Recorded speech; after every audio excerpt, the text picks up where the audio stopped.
Number 5. I still really like this song. I don't think The Weeknd will ever have a song as good as it, mainly because it's one of his few songs that doesn't revolve around his persona of hot, evil, sex demon man. It's not that he's untalented or unattractive, but he's a squeaky voiced Canadian with hair like a Hey Arnold character. For this to work, he needs something to add a little more sex appeal. Something like, two featureless robot men. Yeah, that's what the ladies want. I'm a motherfucking starboy. Look what you done. This groove is unstoppable and rightly put The Weeknd right back on the top of the charts. Seriously, I don't know what it is, but those little robot ahs add so much. I don't know why, they're not even real lyrics. Although they make more sense than the actual lyrics, which... I'm sorry, this song is nonsense. Look what you done. What? What did I do? I'm a motherfucking starboy. Is that what I did? I turned you into a Starboy? What the hell is a Starboy? Is that like the Starman's kid? You are not Ziggy Stardust, The Weeknd. I'm trying to put you in the worst mood. I mean, it starts out about how badass he is, but then it goes into weird tangents about movies. He's got weird taste in movies. Let a nigga Brad Pitt, Legend of the Fall, took the year like a bandit. First off, Legends of the Fall sucks. And then, this? Star Trek groove in the Wraith the Con. Girls get loose when they hear the song. Star Trek groove in the Wraith the Con. I'm a motherfucking Middle-aged doughy Shatner is definitely an image I needed in a sex song. And the pre-chorus is all about his home furnishings. House so empty, need a centerpiece. 20 racks a table come from ebony. Cut that ivory into skinny pieces. Then she clean up with her face, but I love my baby. She cleans the furniture with her face. Does she lick it or like strap a Swiffer to her head or... Wait, go back. Cut that ivory into skinny pieces. Then she clean up with her face, but I love my baby. Clean skinny pieces of ivory with her this is about cocaine, isn't it? Of course it is, all this song's about cocaine. Well, if that's what this song is about, this is the mellowest cocaine high I've ever heard of. You know what, whatever. I don't care a single bit what this song's about, this is just the greatest beat. He loves his baby because she does cocaine? I'm a motherfucking starboy.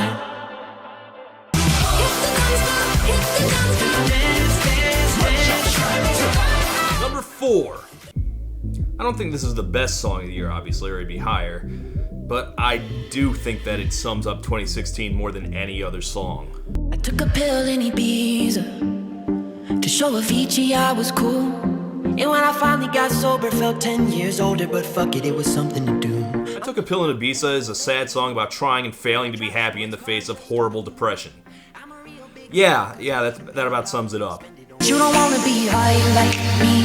I wonder how Posner feels about being launched back into fame with a song about how he doesn't have any fame anymore. And I myself have a kind of weird relationship to this song, because one of my viewers told me he was listening to a radio interview with Posner, and it sounded like he was talking about my review.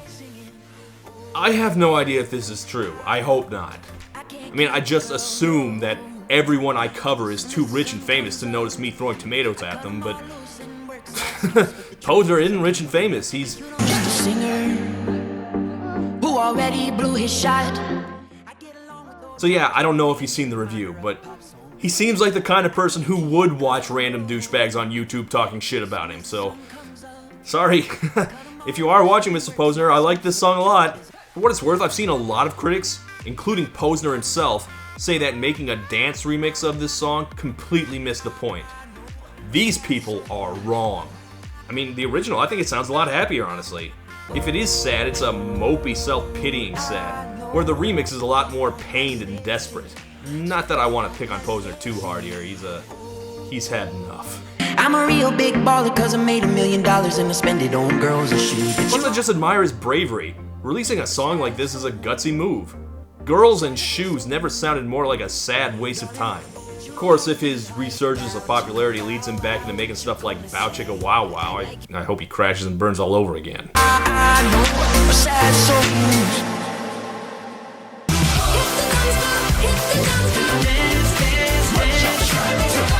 Number 3. I heard the song earlier today. I was like, that sounds like Mariah Carey singing the song. Thanks. No, I wouldn't be mad at all. She's the greatest vocalist, and that's a Look, huge I like Ariana compared to her. a lot, What's wrong with but being compared to the greatest she's no singer? Mariah. Nothing at all. Not yet, at least.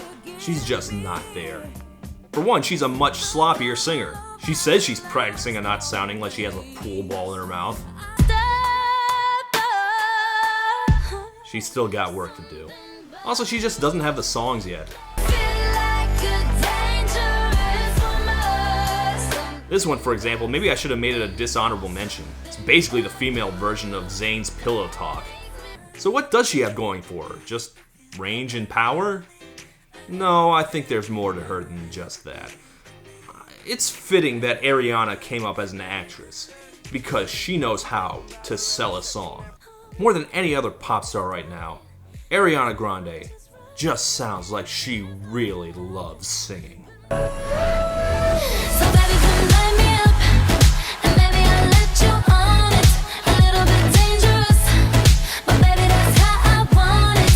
No one plays the role of pop star better than Ariana. She is like what people think of when they think of pop singers. That alone has probably carried her even when she hasn't had the tunes to back it up, but boy did she deliver here.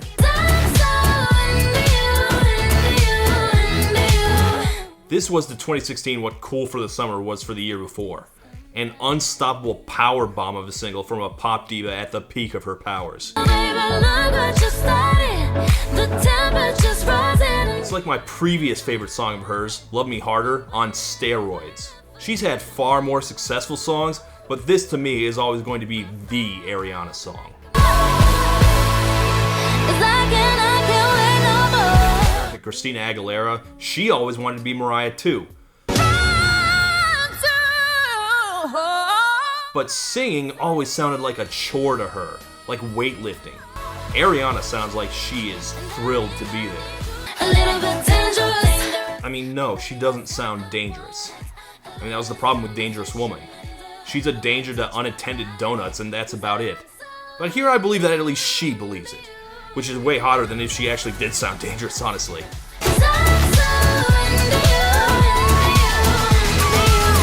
God, she's good.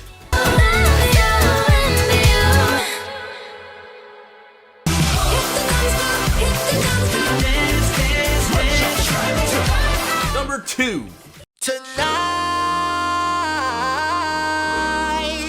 I just wanna take you out. Oh man, I'm a sucker for retro pastiche. I don't care, play it. Put your pinky rings up to the moon. Girls, what y'all trying to do? 24 karat magic in the air. I feel bad even talking right now. I just want to listen to this. Pop, pop, it's showtime. Showtime. Showtime. Yeah, I don't know what to say here. 24 Karat Magic is just a retread of Uptown Funk. That's basically all there is to it. It's just Uptown Funk again. Bruno Mars is just gonna keep remaking that song for the rest of his life, isn't he? Oh, shit. You know what? I'm okay with that. Yes, he's not moving forward as an artist. I wonder if he'll ever make it out of the 80s. Eventually, he's gonna become a parody of himself. Eventually, it's gonna get old. That day is not today.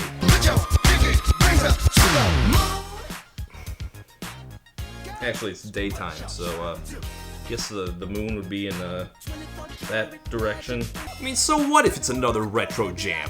We need to get our happy music from somewhere. This year was so depressing that pretty much every happy song seemed to be imported from a different decade. We had to get it from somewhere, so what's wrong with that? And it's not an entire retread. I mean, it's a little different from Uptown Funk. Uptown Funk was about Rick James and Morris Day, and I think 24 Karat Magic is supposed to be a little later, something like Cameo or the Gap Band. Something right around when early rap music was really starting to get big. Second verse for the hustlers, gangsters, bad bitches, and your ugly ass friends. By the way, can we give it up for Bruno's backup band? I'm pretty sure Bruno Mars has the single best entourage. In fact, I found that the best way to sing along with this song is to only sing along with the backup dancers. Oh, they don't know. Y'all tell 'em. Y'all tell 'em. Bet they know as soon as we walk in. Shut up. Oh, got to blame it on Jesus. Hashtag blessed. They ain't ready for me. I'm not even embarrassed I just said that. I'm not sure where Bruno goes from here. I listened to the entire album. He has run out of 80s. He's got to get to the next decade any day now, I swear. Ugh, I hope he doesn't ever make it to the 2010s, though. Then he's gonna have to start making pastiches of himself. That'll be terrible. And now, for some honorable mentions. But if you like causing trouble up in hotel rooms. I do have a soft spot for this. I think it sums up the romantic appeal of boy band members better than any other song. Also, it's a response to Taylor Swift's style, which makes sense because it's the exact same song. You got that James Dean daydream look in your eyes. If you like going places we can't even pronounce. And when we go crashing down, we It's exactly the same damn song. Baby, you're perfect. Baby, you're perfect. I'm all the way up. All the way up. How is Fat Joe still around? And why do I like this song so much? Is it just 90s rap nostalgia? I don't know. I swear to God, I've had this song in my head for weeks. Baby, I don't need dollar bills to have fun tonight. Baby, She Thrills is the perfect kind of pop song. The one that never goes away and yet somehow never gets old.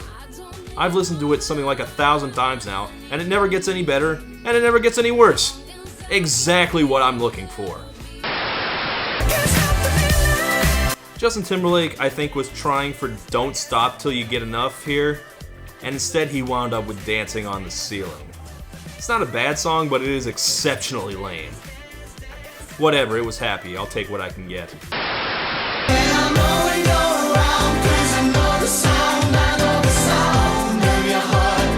This is my favorite non-hit of the year.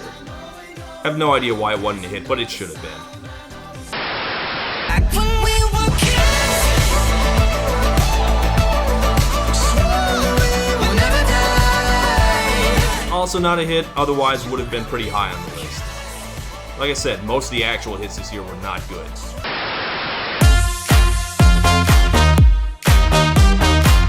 This is a remix from a song from 2009. Like I said, all our happy songs are coming from better years. Okay, let's get this over with.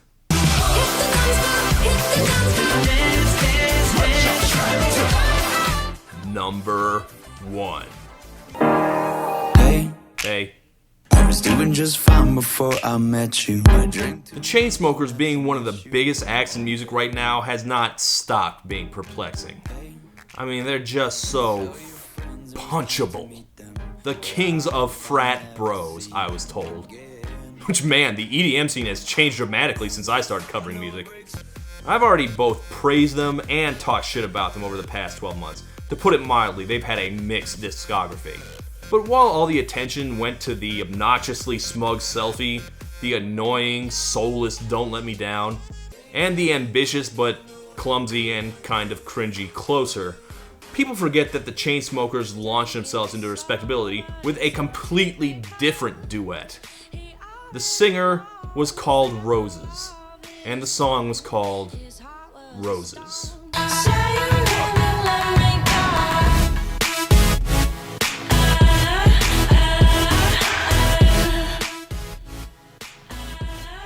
Screw it. I made Closer my number 1 anyway. Baby, pull me closer in the backseat of your Rover. Roses is a good song. Put it on the honorable mention list, I guess. But Closer is my number 1. But what about that blippity bloopity drop? I like the drop. But what all the stupid parts with the mattress stealing and stuff? Yeah, that stuff is still embarrassing. And the Land Rover, yeah. And you still made it into number 1 over Adele and Beyonce. Yeah, I did. What do you want from me? It's not like I'm appraising a used car for its resale value. I'm not here to measure each and every criterion for judgment and give you an aggregate score. This isn't a dog show. You make me a judge for a dog show, each and every time the winner is going to be my dog. Be damned if she can do tricks or not. You want to know who the best dog is? Mine. You want to know what the best hit of 2016 was? This. Yes, it's an old school AOR duet, sung badly by two over-pampered pretty young people with a blorping synth line for a hook. I love it. The songs in 2016 were all like, we don't have dollar bills, we ain't kids no more, wish we could turn back time to the good old days where wake up you need to make money, screw it, I can't take it. In a year that I felt so very much older, I wanted a song about not getting older, about two stupid kids in love. Yeah, I know. It breaks your heart.